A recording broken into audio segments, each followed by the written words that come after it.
Okay guys, welcome to another What the Bloody Hell Is This? It's been a wee while since I made one of these. Basically I have a spreadsheet of Doom which has something like 60,000 game ROMs on my PC, and I'm very clever with Excel. I managed to get a random formula thing, so basically it will randomly pick a game for me to play. So yeah, let's get this thing going. Let the drum roll begin.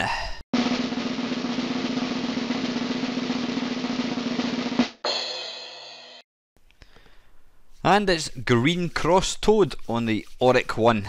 Let's see what they've done there. So yeah, let's take a look at the game and see if it's pish or not. Score points by helping a family of frogs to their homes in the riverbank, dodge cars, blah blah blah blah blah. So yeah, I think we've got Frogger here. I think that's safe to say.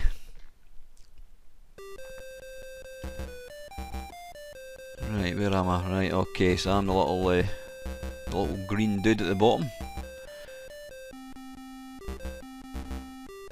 Now, oddly, the keyboard layout of this game is absolutely shite. It's like up makes you go left and down makes you go to the right. You know, it's all over the place. So yeah, my skills are probably going to be slightly lacking. I'm just looking at all. It looks like the frog that's already got across the road. It looks like he's got ski poles. He's ready to ski.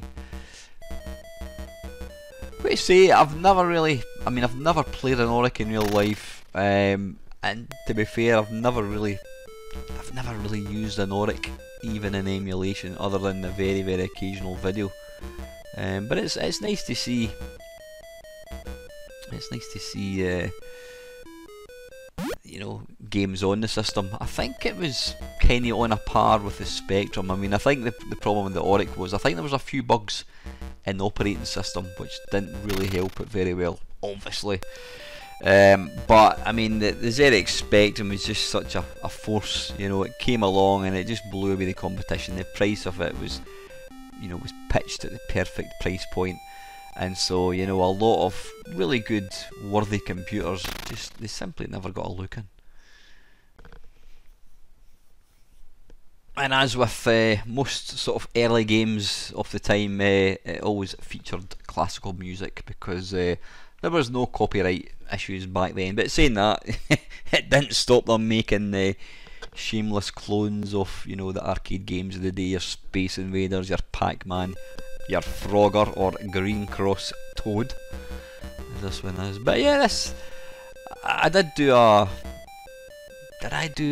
video all about Frogger clones. Oh no, you know what it was? It was on the Commodore 64. So I was going to say I didn't notice this one.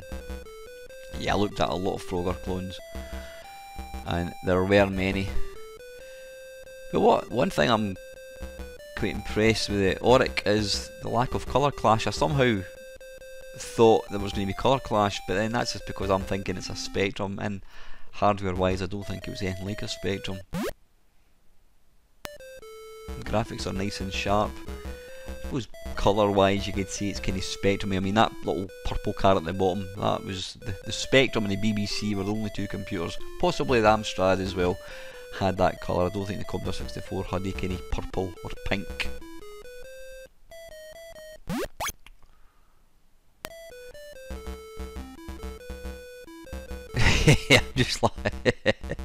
I'm just laughing at the graphics for the turtles. They look like roadkill when they're swimming, and then they look like a tray floating on the river when it dives and it changes colour as well. Oh, of course that's the colour of the water. But yeah, the little frogs that are already parked at the top, they look like they're ready to ski downhill.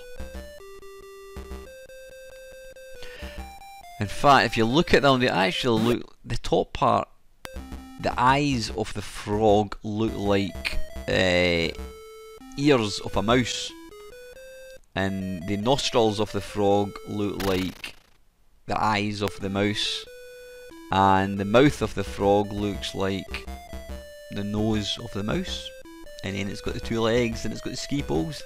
Do you see where I'm coming from? Anyway, listen, that's the Green Cross Toad on the Auric One.